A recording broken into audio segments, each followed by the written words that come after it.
2024년 1월 16일 오늘 화요일인데 함께 나눌 하나님 말씀은 신명기 7장 1절부터 11절까지 말씀입니다.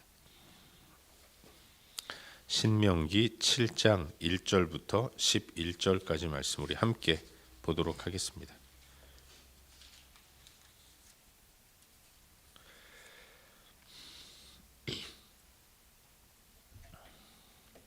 우리 함께 읽겠습니다. 내 하나님 여호와께서 너를 인도하사 내가 가서 차지할 땅으로 들이시고 내 앞에서 여러 민족 헷 족속과 기르가스 족속과 아모리 족속과 가나안 족속과 브리스 족속과 히위 족속과 여부스 족속 곧 너보다 많고 힘이 센 7 족속을 쫓아내실 때에 내 하나님 여호와께서 그들을 내게 넘겨 내게 치게 하시리니 그때 너는 그들을 진멸할 것이라. 그들과 어떤 언약도 하지 말 것이요 그들을 불쌍히 여기지도 말 것이며 또 그들과 혼인하지도 말지니 내 딸을 그들의 아들에게 주지 말 것이요 그들의 딸도 내 며느리로 삼지 말 것은 그가 내 아들을 미혹하여 그가 여호와를 떠나고 다른 신들을 섬기게 하므로 여호와께서 너희에게 진노하사 갑자기 너희를 멸하실 것임이니라. 오직 너희가 그들에게 행한 것은 이러하니 그들의 제단을 헐며 주상을 깨뜨리며 아세라 목상을 찍으며 조각한 우상들을 불사를 것이니라. 너는 여호와 내 하나님의 성민이라. 내 하나님 여호와께서 지상 만민 중에서 너를 자기 기업의 백성으로 택하셨나니 여호와께서 너희를 기뻐하시고 너희를 택하심은 너희가 다른 민족보다 수효가 많기 때문이 아니니라. 오히려 모든 민족 중에 가장 적으니라. 여호와께서 다만 너희를 사랑하심으로 말미암아 또는 너희의 조상들에게 하신 맹세를 지키려 하심으로 말미암아 자기의 권능의 손으로 너희를 인도하여 내시되 너희를 그 종되었던 집에서 애굽 왕 바로의 손에서 속량하셨나니 그런즉 너는 알라. 오직 내 하나님 여호와는 하나님이시오 신실하신 하나님이시니라. 그를 사랑하시고 그의 계명을 지키는 자에게는 천대까지 그의 언약을 이행하시며 인애를 베푸시되 그를 미워하는 자에게는 당장에 보응하여 멸하시나니 여호와는 자기를 미워하는 자에게 지체하지 아니하시고 당장에 그에게 보응하시느니라. 그런즉 너는 오늘 내가 네게 명하는 명령과 규례와 법도를 지켜 행할지니라. 아멘. 우린 요즘 계속해서 새벽 시간을 통해서 신명기서 말씀을 함께 묵상하고 있습니다. 오늘은 어제에 이어서 방금 읽은 말씀인 신명기 7장 1절부터 11절까지 말씀을 살펴보는 가운데 우리에게 주시는 은혜와 도전들을 함께 나누기 원합니다. 앞선 6장에서 하나님은 쉐마라고 말씀하시면서 들으라라고 명령하시죠.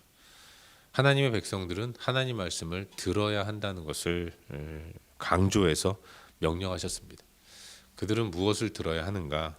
첫째는 하나님은 어떤 분이신가? 그리고 그 하나님을 어떻게 섬겨야 하는가? 이걸 들어야 했던 거죠. 하나님은 유일하신 분이라는 것이죠. 유일하다는 것은 하나라는 의미도 있지만 특별하다는 것을 의미하는 거예요. 그분은 출애굽시켜 주셨고 인도하신 분이었다는 것입니다. 그 하나님을 섬김에 있어서는 뜻과 정성을 다해서 마음과 뜻과 정성으로 하나님을 섬겨야 한다는 것을 이스라엘아 들으라, 쉐마 이스라엘 이렇게 말씀하고 계신 것입니다.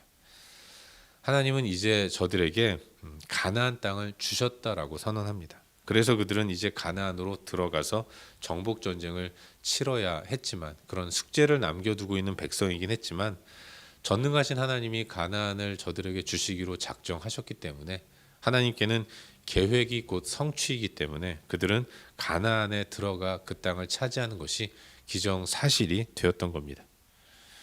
이스라엘에게서 중요한 것은 그 땅을 차지하는 전쟁이 아니라 차지한 그 땅에서 이제 어떻게 살아가야 하는가, 이것이 더 중요하다는 것을 어제까지의 본문을 통해서 우리는 깨달을 수 있었습니다. 오늘 함께 나누는 본문에서 하나님은 이제 이스라엘 백성들에게 미션을 주시는 것을 보게 됩니다.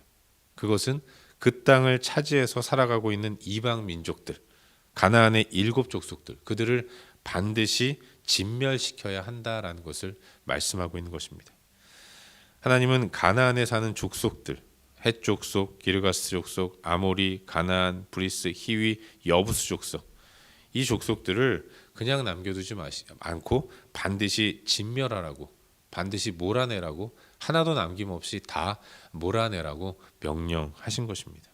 사실 여기 7족속을 이야기하고 있지만 이 가나안에는 7족속만 사는 것은 아니었죠. 그럼에도 불구하고 7개의 족속만 이야기한 것은 7이라는 숫자가 완전수라는 것을 의미하지 않겠습니까? 이스라엘은 가나안에 들어가서 그 땅을 차지하며 살고 있던 모든 족속들을 다 몰아내야 하는 사명을 하나님께 받은 거예요.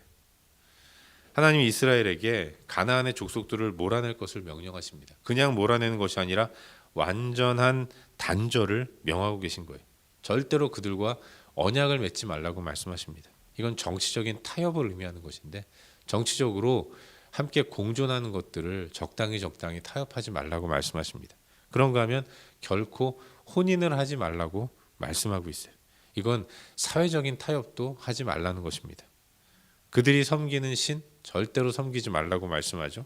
이건 종교적인 타협 또한 엄격하게 금하고 계신 메시지인 겁니다. 이스라엘은 그 땅으로 들어가서 가나안의 모든 족속들을 몰아낼 뿐만 아니라 어떠한 작은 타협점도 만들지 말고 공존하지 말 것을 명령하고 계신 것이죠. 사실 이와 같은 명령은 이스라엘이 하나님 앞에서 어떤 민족인가를 보여주는 겁니다. 하나님은 저들에게 당신께서 이루고자 하는 일을 맡기신 것이라고 말할 수 있어요. 이스라엘이 전쟁을 통해 진멸시켜야 할 가나안 족속들은 다 하나님 앞에서 범죄함으로 심판을 받아 마땅한 자들인 것입니다.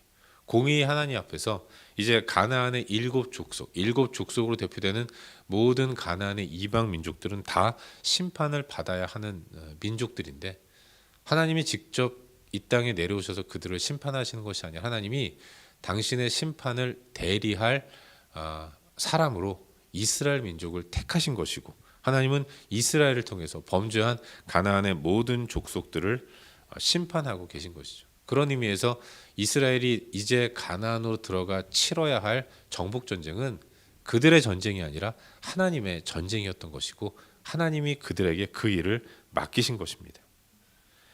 하나님이 당신의 일을 맡기셨기 때문에 그 사명을 감당하는 이스라엘 백성들에게 은혜를 약속하고 계신 거예요. 하나님 당신의 일을 맡기시고, 하나님이 그냥 적당히 없던 걸로 하자 그러지 않으시고 반드시 그 일을 감당하는 백성들에게 은혜를 베풀어 주신다고 약속하시는 거죠. 이 땅의 수많은 민족들 가운데 굳이 이스라엘을 택하신 이유는 그들이 사명을 감당할 만한 능력이 있어서 택한 것이 아니라 오히려 반대로 저들이 다른 민족들보다 수요가 적은 아주 약하고 작은 민족이기 때문에 그런 것입니다. 하나님은 당신의 사명을 감당하는 이스라엘 백성들을 통해서 이스라엘 백성들을 향해 약속을 베풀어 주시죠. 하나님을 온전히 이해함으로써 하나님을 사랑하며 그 계명을 지키는 자에게는 천대까지 언약을 이행하시며 인애를 베푸시겠다고 말씀하십니다. 하지만 그렇지 않은 자의 죄를 갚되 지체하지 않고 당대에 갚으시겠다고 말씀하고 계신 것이죠. 사랑과 긍휼은 천대까지 베푸시지만 반면에 하나님을 미워하는 자, 명령에 순종하지 않는 자에 대해서는 당대에 징계하시겠다고 말씀하시는 것. 이게 하나님의 약속인 것입니다. 은혜는 천대까지, 징계는 당대에 그치도록 하시는 분. 하나님은 이토록 자기 백성을 사랑하시며 당신의 전쟁을 수행하는 백성들에게 이와 같은 은혜를 베풀어 주시겠다고 약속하고 계신 것입니다. 이것이 오늘 우리가 함께 묵상하고 있는 본문의 전반적인 내용이고, 오늘도 이 말씀 가운데서 어제처럼 2가지 정도를 한번 살펴보는 가운데 우리의 기도 제목으로 삼고 함께 기도하기로 합니다. 먼저 오늘 본문 가운데서 첫 절인 1절과 2절 두 구절 말씀을 함께 읽도록 하겠습니다. 1절과 2절입니다. 읽겠습니다. 내 하나님 여호와께서 너를 인도하사 내가 가서 차지할 땅으로 들이시고 내 앞에서 여러 민족 헷 족속과 기르가스 족속과 아모리 족속과 가나안 족속과 브리스 족속과 히위 족속과 여부스 족속 곧 너보다 많고 힘이 센 7 족속을 쫓아내실 때에 내 하나님 여호와께서 그들을 내게 넘겨 내게 치게 하시리니 그때 너는 그들을 진멸할 것이라. 그들과 어떤 언약도 하지 말 것이요 그들을 불쌍히 여기지도 말 것이며. 아멘. 오늘 나누는 본문은 하나님께서 가나안에 이미 살고 있는 족속들을 진멸시키라는 명령을 내리시는 것을 내용으로 합니다. 근데 우리가 여기서 깊이 한번 생각해 봐야 할 것은 이스라엘이 이제 가나안으로 들어가 싸워야 하는 전쟁은 사실 이스라엘의 전쟁이 아니라 하나님의 전쟁이었다는 것입니다. 함께 읽은 1절에 나오는 가나안 족속들, 그들은 다 하나님의 징계를 받는 자들이라는 거예요. 하나님이 이스라엘을 사용하셔서 저들 가나안 족속들을 몰아내고 진멸시키는 겁니다. 이스라엘은 다만 하나님의 이 전쟁의 도구로 쓰임 받는 것이다라는 사실을 우리는 본문을 통해서 깨닫게 되는 것이죠.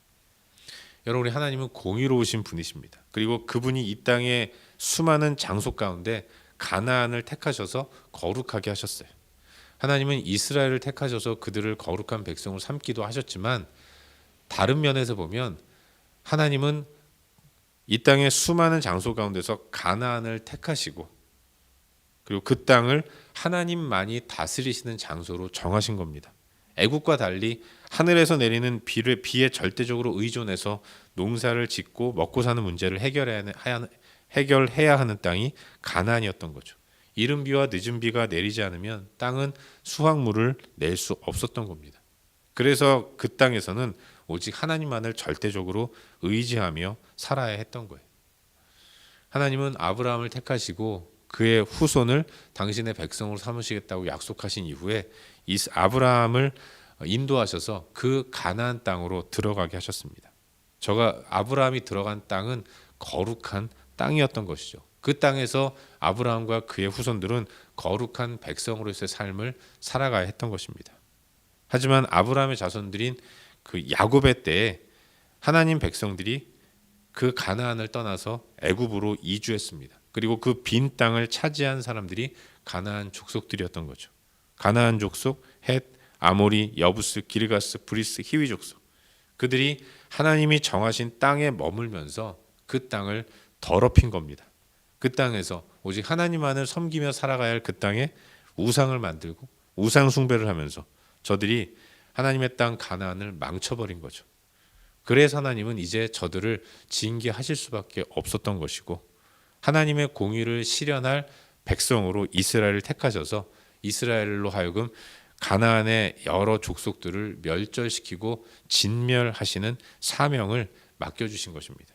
이스라엘은 지금 하나님의 일을 수행하는 공무 수행 중이라고 말할 수 있는 것이죠. 사랑하는 여러분, 사실 이 땅을 살아가는 우리들의 삶이 그와 같다는 것을 우리는 잊지 말아야 합니다. 하나님은 우리를 택해 주셨어요. 하나님이 이 땅의 수많은 사람들 가운데서 우리를 택하신 이유는 공중것에 잡은 악한 마귀 사탄이 다스리는 이 땅을 하나님의 공의로 심판하고 이 땅을 회복시키는 사명이 우리 가운데 있기 때문인 것입니다. 그 옛날 가나안으로 들어가서 하나님의 전쟁을 수행해야 했던 이스라엘 백성들처럼 우리 또한 영적 이스라엘 백성들로서 이 땅을 하나님의 뜻대로 바꿔 나갈 사명이 우리 가운데 있는 것입니다. 그런 의미에서 모든 하나님 백성들은 다 공적 존재다라는 사실을 잊지 말아야 하는 것이죠. 우리의 살아가는 모든 삶은 나 개인의 삶임과 동시에 하나님의 뜻을 수행하는 공무원 같은 삶이다라는 사실을 우리는 잊지 말아야 하는 거예요. 바라기는 우리의 삶의 모든 부분이 다 하나님의 뜻을 이루어가는 과정이 들어있다는 것을 기억하고 오늘도 성실하게 내 삶의 최선을 다할 수 있길 바랍니다. 내가 내 삶을 열심히 살아가는 것은 나의 유익을 위한 것이 아니라 하나님의 뜻을 이루어가는 과정이라는 사실을 기억하고 내 인생이 내 것이 아니라 하나님의 것임을 인정하는 가운데 주인이신 하나님의 뜻대로 살아가는 것이 우리의 삶에 마땅한 본분이라는 사실을 잊지 말고 허투루 낭비하지 않고 성실하게 주어진 삶을 살아갈 줄로 믿습니다. 오늘도 그렇게 이와 같은 의식을 통해서 성실하게 하루를 살아가는 저와 여러분 우리 모두가 될 수 있기를 주의 이름으로 축원합니다. 한 가지만 더 묵상하기를 바라는데 오늘 본문 가운데서 9절과 10절 말씀을 함께 읽도록 하겠습니다. 9절과 10절 읽겠습니다. 그런즉 너는 알라 오직 내 하나님 여호와는 하나님이시요 신실하신 하나님이시라. 그를 사랑하고 그의 계명을 지키는 자에게는 천대까지 그의 언약을 이행하시며 인애를 베푸시되 그를 미워하는 자에게는 당장에 보응하여 멸하시나니 여호와는 자기를 미워하는 자에게 지체하지 아니하시고 당장에 그에게 보응하시느니라. 아멘. 여러분 기억하십니까? 한국 교회에 과거에 한때 좀 이상한 가르침이 떠돌았던 적이 있어요. 가게에 흐르는 저주를 끊어야 한다, 이런 이야기를 하는 사람들이 있었습니다. 사실 이건 올바른 성경적 표현이 아니죠. 오히려 반성경적이고 굉장히 샤머니즘적인 성격을 갖고 있는 가르침이었다고 말할 수 있는데, 우리 하나님은 그런 분이 아니었다는 것이죠. 이런 주장을 하는 분들은 그렇게 생각합니다. 일이 안 풀리는 것, 나쁜 일이 생기는 것, 이런 일들은 우리의 문제가 아니라 우리의 가게에, 우리 집안에 흐르는 저주가 있기 때문이라는 거죠. 그러니 기도로 끊어내야 한다. 내가 기도해 줄게. 내가 기도하면 너의 조상의 죄까지, 너희 가문에 흐르는 저주가 끊어질 거다. 이렇게 이상한 가르침을 던졌던 그런 때가 있었습니다. 하나님은 조상의 죄를 후대 백성에게 물리는 분인 것처럼 인식하도록 가르치는 사람들이 있었어요. 그러나 이건 결코 바람직한 모습이 아니고 또 올바른 가르침도 아닙니다. 사람은 보고 배우는 존재예요. 부모로부터 나쁜 것을 배우고 자라면 나쁜 행동을 하는 경우가 많이 있습니다. 예를 들면 폭력을 일삼는 가정에서 자란 자녀가 성인이 되어서 가정 폭력을 행사하는 경우가 많죠. 도박하는 부모를 보면서 자란 자녀가 성인이 되어서 똑같이 도박으로 패가망신하는 일들이 생깁니다. 알코올 중독자 부모의 자녀가 커서 알코올릭이 되는 경우, 이런 일들이 자주 일어나는데, 가게에 흐르는 저주의 이 내용을 대입하면 내가 지금 가정폭력을 일삼는 것은 내 죄가 아니라 우리 가게에 그런 저주가 있기 때문이라는 것입니다. 내가 도박하는 건 내가 하고 싶어서 하는 게 아니라 우리 가문에 그런 저주가 있기 때문이라는 거죠. 내가 술 마시고 알코올 중독자가 된 것은 내 문제가 아니라 우리 가게에 그와 같은 일들이 저주가 흐르기 때문이라고 이야기하는 거예요. 하지만 여러분, 이건 결코 바람직한 가르침이 아닌 것이, 이런 건 영적인 일이 아니라 정신적이고 사회적인 일이라는 것입니다. 그런데 이걸 가게에 흐르는 저주 운운하면서 마치 내가 너를 위해 기도해주면 고칠 수 있다라고 종교성을 자극시키는 것은 결코 바람직한 모습이 아닌 것이죠. 그때의 기도는 가게에 흐르는 저주를 끊어내는 기도가 아니라 성령의 능력으로 나쁜 습관을 끊어내게 해주십시오, 이런 기도이어야 하는 것입니다. 가정폭력을 행사하고 도박을 하고 알코올 중독이 되고 그런 사람들이 징계를 받고 어려움을 당하는 이유는 당대의 본인이 폭력을 일삼고 도박을 하고 알코올에 중독되었기 때문에 그런 것이지 결코 조상의 문제는 아니라는 거예요. 우리 하나님은 자비로운 분이십니다. 하나님은 은혜 베푸는 일에는 천대까지 은혜를 베푸시는 분이고, 잘못한 사람은 당대에 그 잘못을 벌받게 하셔서 돌이키고 회개하고 회복되기를 원하시는 분이라는 것입니다. 그 하나님 앞에서 나는 나의 삶에 주목하면서 신실하시고 인애를 베푸신 하나님께 주목하면서 오늘 내 삶을 돌아보고 내 삶 가운데 있는 나쁜 습관을 끊어내기 위해서 간절히 기도하며 나아가야 하는 것입니다. 신실하시고 인애를 베푸신 하나님, 그 하나님을 온전히 섬기면서 엇나가고 잘못된 길에 선다면 속히 돌이키는 모습이 우리 가운데 있어야 하는 것입니다. 바라기는 오늘의 우리들의 삶이 신실하신 하나님 앞에서 바르고 정직한 삶을 살기 위해 노력하는 우리의 모습이 될 수 있기를 바라요. 은혜를 베푸시는 데는 무한정으로 베푸신 하나님, 잘못할 때는 내 죄를 물어서 징계하시고, 징계마저도 나를 회개시키셔서 돌이키게 하시고 회복시켜 주시기를 원하시는 분이 우리가 믿는 하나님이라는 사실을 기억하는 가운데 그 신실하신 하나님을 의지하면서 믿음의 길로 나아가고 거기서 벗어나지 않는 그런 우리의 삶이 될 수 있기를 주의 이름으로 축원합니다. 기도하겠습니다. 함께 기도할 때 오늘도 주신 말씀 붙들고 기도하기로 하는데요. 하나님, 오늘도 행위를 바르게 살게 하여 주시옵소서. 내가 공적 존재임을 잊지 않게 하여 주시옵소서. 이 시간 하나님 말씀 붙들고 함께 기도하기로 합니다. 또 기도할 때 우리의 중보가 필요한 여러 영역들을 위해서 기도하시고 각자 개인적인 기도 제목 가지고 기도하시다가 일상의 삶의 자리로 나아가도록 하겠습니다. 함께 기도합시다.